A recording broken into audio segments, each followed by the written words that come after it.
É um texto conhecido, Atos capítulo 20, versículo número 24. Paulo ele está fazendo uma mensagem, um discurso, que a palavra aqui nem é uma mensagem, porque a ideia é aqui que ele está falando e dialogando com as pessoas, há uma interação, por isso a palavra aqui é discurso, né? É uma ideia até de pergunta e resposta, de diálogo. Ele está em Mileto e ele não passa em Éfeso porque ele quer chegar em Jerusalém, mas ele pede para chamar os anciãos da igreja em Éfeso. Então eles vão até Mileto para conversar com Paulo. E é interessante que parte da mensagem, parte desse discurso de Paulo está aqui. E Paulo prega muito para o não crente, mas nesse caso ele está falando a liderança da igreja de Éfeso. Ele fala aos anciãos de Éfeso. E o texto diz no final do capítulo 20 que Paulo diz que não sabe se voltará a Deus. Ele vai a Jerusalém e talvez ele não sobrevivesse. A gente sabe que em Jerusalém ele é mandado para Roma, fica preso em Roma, sai um pouco, depois volta para a prisão até ser morto ou assassinado, provavelmente pelo imperador Nero. Mas a questão é que é o último discurso de Paulo para a liderança daquela igreja. Eu gosto muito de pensar, se eu não mais verei, quais são as últimas palavras? Quais são as coisas de todas que se ensinou que eu quero que vocês gravem, que vocês lembrem? Quem já perdeu alguém querido, talvez lembre da última palavra que aquela pessoa deu, né? Ou os últimos ensinamentos. Olha, pode esquecer, mas não esqueçam disso. Quando meu filho vai para a escola de manhã, qual é a última coisa que o pai ou a mãe fala para o filho quando está saindo de casa? Atenção, atravessar a rua, não falar com o estranho, né? Se roubarem teu celular, não sai correndo atrás para recuperar o celular. Aquelas instruções, assim, fundamentais para a sobrevivência. Então a pergunta é, se Paulo estivesse aqui e amanhã, sabendo que ia morrer, que instruções ele daria para cada um de nós que somos livres? E aí, em meio a essas instruções, tem o versículo 24. Ele dá um exemplo dele. Eu vou ler na Revista Corrigida, que é baseada numa tradução, num texto grego, que nós chamamos de majoritário, e diferente da Revista Atualizada, NVI, que diz assim: mas em nada tenho a minha vida por preciosa, contanto que cumpra com alegria. Em algumas traduções não tem alegria, né? A palavra alegria aqui é caris, que é graça também, né? A minha carreira, a palavra aqui é dromos, é carreira mesmo.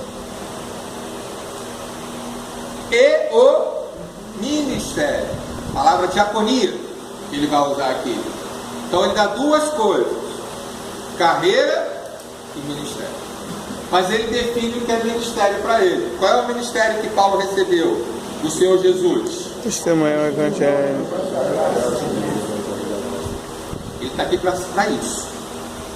Mas ele diz, todos nós temos que testemunhar do Evangelho da graça de Deus. Todos. Porém, há uma forma de fazer isso diferente. Aí é a carreira. Você já pregou no trem? Quem já pregou no trem aqui? Agora está proibido, né? Meio negócio. Né? Está dando cadeia no trem? Mas eu olhava meus irmãos pregando no trem e falava, rapaz, esses caras são bons mesmo, entendeu? Eles cantam, pregam, e negócio andando e o cara vendendo bala, vendendo picolé e está lá pregando. Né? Já outros utilizam a dança, né? A música, o ensino.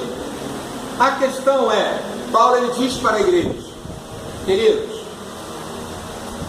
se tem uma coisa na minha vida que é precioso, é fazer aquilo que Deus quer, que Deus pediu para fazer. Paulo está no fim de carreira já. Ele sabe que não tem muito tempo. E ele começa no fim de carreira a focar no que é mais importante. Porque no início de carreira a gente faz de tudo um pouco, não é verdade? As necessidades são muitas, meus irmãos. Você nem precisa procurar problema, eles vêm até você. Mas Paulo tinha que dizer não. Então ele diz, há algo precioso para mim. O seminarista ele tem uma qualidade que é essencial ao seminarista, né? Fazer de tudo, né? Então pau para toda obra, né? E faz de tudo, prega, canta, faz trabalho, dorme na igreja, né? Dorme na aula. Mas a questão toda é que a maturidade vai trazendo para cada um de nós um foco maior. O segredo, meus irmãos, está em saber ali. Paulo era muito legal, ele pregava para os judeus, os caras destacavam a pedra dele. Ele pregava para os gentios e eles se convertiam. E com o tempo ele chega à conclusão, eu sou enviado para os gentios, porque o judeu não me ouve, né? Já Pedro tinha uma dificuldade para falar com o gentio, né? Quando ele foi lá na casa de Cornélio, que luta para o Senhor convencer a Pedro a entrar na casa de Cornélio. Mas para os judeus ele falava fácil, ele entendia para ele. Então há um chamado. E aí, meus irmãos, para concluir, já trocou o sinal. Eu não sei qual é a sua teologia apocalíptica ou escatológica, mas vocês vão concordar que Jesus está próximo à vinda dele, né?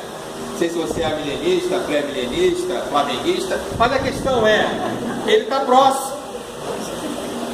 Há uma perseguição à igreja cada vez maior, meus irmãos. Eu fui pagar uma conta no banco e o banco não aceita mais conta de luz, conta de telefone, tem que pagar na internet, velho. E aí é aquele texto, né? Como é que o cara vai comprar agora se ele não tiver conta no banco, se tiver um controle, né? Então, na verdade, há uma perseguição. E em perseguição, o nosso ministério, ele é cada vez mais focado. Você não tem tempo para enrolar, não tem tempo para discutir, não tem tempo para ficar brincando. Então, cada vez mais a gente foca. Eu me lembro do primeiro ministério, uma discussão que levou quase uma hora para discutir qual era a cor de parede que ia pintar o templo. Se era branco neve, branco gelo. Eu nunca tinha sabido que tinha tanto branco.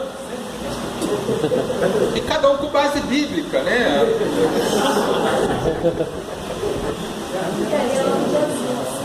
Eu era garota, falei, Senhor, isso não é igreja não. É? Então, na verdade, isso a gente vai ter que limitar. Nós temos que pregar de uma forma diferente, sim, mas começar a focar mais. Feche seus olhos agora. Eu sempre digo para vocês, né? E é para mim que eu estou falando. O maior desafio do ministério é que tudo acontece para nos tirar do ministério, do foco do ministério. A minha maior luta não é nem com o diabo, a minha maior luta é comigo mesmo, porque é tanta coisa para fazer, né? Eu quero fazer e no final eu acabo esquecendo o que Deus me mandou fazer. Paulo, eu gosto do Paulo. Paulo, uma coisa só eu faço, né? É uma coisa preciosa. O que Deus te chamou, meu irmão? Para que Deus te chamou, minha irmã? Faça isso. Senhor Deus e Pai, Tua palavra ela é maravilhosa. Senhor, as necessidades são muitas. O nosso coração quer te servir. Somos gratos pela salvação, pelo chamado. Mas, ó Deus, estamos fazendo coisas que o Senhor nunca mandou fazer. E aquilo que o Senhor mandou fazer, especificamente, temos deixado de lado. Por isso, nesta noite, renova o chamado de cada um de nós. Renova a carreira.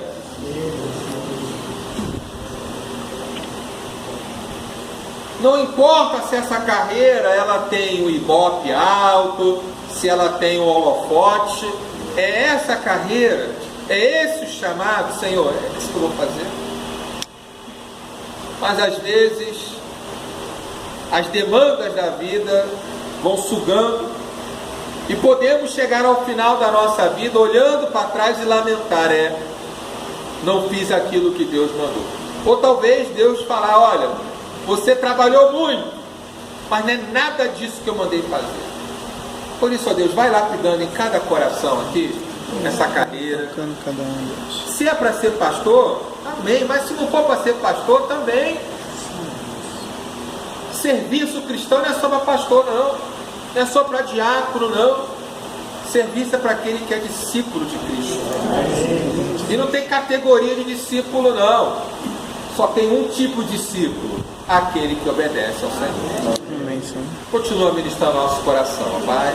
Oramos no nome de Jesus. Amém. Amém. Deus abençoe.